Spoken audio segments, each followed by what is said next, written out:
o Renan, ele é o único que tem proposta. E isso pode parecer papinho, mas assim, de fato, e acho que vocês têm entrevistado pré-candidatos, agora o Renan é candidato, você não vê substância, você não vê profundidade em nenhum dos outros candidatos. Porque você vê, a proposta do Lula, tome gás. A proposta do Flávio, solta meu pai e dá celular para 60 milhões de mulheres. Sim, é uma coisa muito tosca, é uma coisa muito rasa, né? E o Renan não só ele tem propostas, ele tem excelentes propostas que ele se aprofunda e ele viraliza falando de proposta, que é uma coisa difícil, né? Geralmente as pessoas gostam de embate, geralmente as pessoas gostam de crítica, de sarcasmo, de acidez, que o Renan tem tudo isso. Só que, falando de proposta, um dos vídeos que mais viralizou dele é falando sobre fusão de município.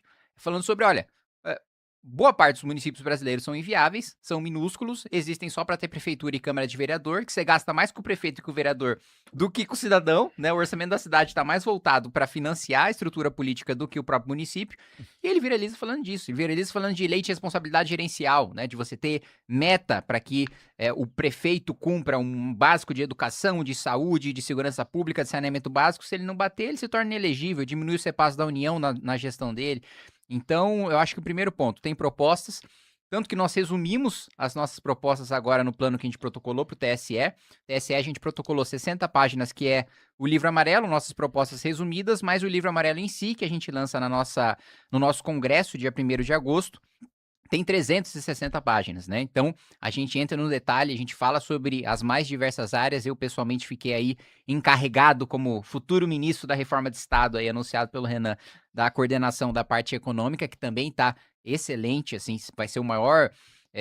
eu ouso dizer que é o plano mais econômico, mais ousado desde o Plano Real, né? Assim, é realmente uma mudança estrutural do orçamento brasileiro que a gente não viu aí desde o Plano Real. Então, eu acho que o primeiro ponto é de ter proposta, de ter substância. Outro ponto, a estratégia que ele tem adotado de visitar os municípios que nunca nenhum outro pré-candidato à presidência da República jamais foi. Não é que ele tá indo em lugares que o Lula ou que o Flávio não vão, ele tá indo em lugares que nunca ninguém desde a Nova República foi para fazer campanha, né? Municípios pequenos, e ele não fala sobre as suas pautas nacionais quando ele vai nesses municípios, ele fala sobre as pautas locais, né? Hoje ele estava, inclusive, gravando ali num local conhecido, acho que é por ter garimpo ilegal, até agora que ele é candidato oficialmente, passou a ter segurança da Polícia Federal, e a Polícia Federal faz análise de risco em cada agenda dele. Dessa vez, puta, teve 60 PFs ali com um fuzil para fazer a segurança, que era uma área realmente de risco. E ele fala sobre os problemas locais, e isso gera uma repercussão muito grande, porque o Renan, a nossa avaliação de estratégia de campanha o Renan não é uma figura grande o suficiente hoje para ser um baita evento num grande centro, né? Então, o Renan na cidade de São Paulo, pô, é um cara a mais. Agora, o Renan numa cidade de 15 mil habitantes é um evento para a cidade, para a região. As pessoas vão na porta da rádio, gera uma impressão gigantesca, principalmente quando ele está falando dos problemas da própria região, né? Porque mesmo quando um candidato à presidência vai, geralmente ele fala sobre as pautas nacionais ou sobre os problemas do estado de maneira geral, mas não daquela cidade especificamente. E isso está gerando um crescimento, né, de pessoas que estão falando sobre ele em espaços que os outros candidatos não estão entrando. Então, eu acho que esses dois elementos ajudam, né, a mostrar do porquê que a campanha do Renan está crescendo. E um terceiro elemento fundamental que para mim é sintomático do porquê o Renan vai vencer. E hoje, quando eu falo isso em Brasília, ou quando eu falo isso para jornalistas ou analistas políticos, ou quando eu falo para o mercado, todo mundo ri da minha cara, né? Mas esse terceiro elemento é fundamental do porquê que eu acho que o Renan vai ganhar. Ele é o único que tem militância orgânica. Ele é o único que tem pessoas que batem no peito com orgulho e falam, cara, eu tô com muita vontade de apoiar o Renan, de mostrar o vídeo dele pro meu pai, pra minha tia, pro meu filho, pra minha avó, de levar a gente pro evento. Eu tenho orgulho de apoiar o Renan. Você não vê isso, né? Bom, na candidatura do Lula, a juventude, né, a esquerda, que poderia fazer uma campanha mais apaixonada pro Lula, acha que o Lula é neoliberal. Que a juventude mais à esquerda é comunista. E comunista não no sentido do fantasma do comunismo, né, que geralmente o Bolsonaro costuma falar. Comunista de verdade, materialista, que defende revolução armada, né? E que eu acho que alguns parlamentares dessas franjas radicais devem se eleger na esquerda, né? Então esse cara não tá empolgado com o Lula, que ele acha que o Lula é de direita, né? O cara é tão radical à esquerda que acha que o Lula é de direita.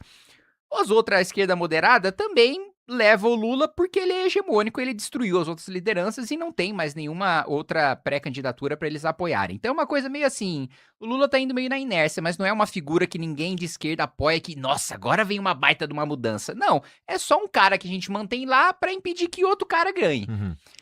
A do Flávio nem se fala, né? Tá absolutamente desmoralizada. Quando veio o escândalo do Banco Master, assim, primeiro, quando o próprio nome do Flávio foi escolhido, eu, em Brasília, enfim, sou obrigado e exerço bem o meu trabalho de conversar com todo mundo, né? Com bolsonarista, com petista, com centrão. Os bolsonaristas, quando o Flávio foi escolhido candidato, estavam desolados. Falavam, não, escolheram o pior. O pior do que tinha dentro do campo do bolsonarismo, escolheram. Isso falando de deputados e senadores bolsonaristas. O PT, por outro lado, tava soltando o rojão. Falava, não, não é possível, gente. O PT tava mais ou menos assim. Gente, admite, quem de nós se infiltrou lá, né? Quem de nós colocou fantasia de Valdemar pra escolher esse cara? Não é possível que tenham nos dado esse presente. Aí vem escândalo do Banco Master. Quando vem escândalo do Banco Master, e eu vou perguntar pro deputado bolsonarista, ele fala, cara, eu vou fazer o meu. Eu vou me eleger, o Flávio vai estar no meu santinho só porque o partido vai dar, mas organizar evento pra ele, tentar ajudar ele a ganhar, cara, não tenho tesão nenhum pra fazer isso. E a militância, imagina, se o deputado tá assim, imagina a militância, imagina a base de apoiadores. E aí, o Flávio vai dando declarações que cada vez mais afundam ele, né? Perguntam pra ele propostas sobre economia. Ele fala, não posso falar senão vou ser atacado. Vai falar quando? Depois de ganhar? A proposta se fala antes, né? Justamente pra você ganhar e pra você implementar. Aí, soltou as asinhas agora, ousou tirar alguma proposta daquela, né, cabeça, como é que eu posso descrever se eu for tomar um processo e eu vencer esse processo? Daquela cabeça em que há poucas coisas e ideologias e propostas não são uma delas. Ele foi lá e fala, não, vou dar o celular para 60 milhões de mulheres e idosos com uma inteligência artificial chamada Maria para combater a violência. Falando, não, gente, tá de brincadeira, né? Não, pera aí, o que é? A vinheta do Zorra Total vai vir depois, né? Não, é sério. Então, a única candidatura que tem gente com orgulho de falar do seu candidato é a do Renan Santos. Isso é sintomático de uma campanha vitoriosa, de uma pré-campanha vitoriosa, razão pela qual eu realmente acho que ele vai vencer.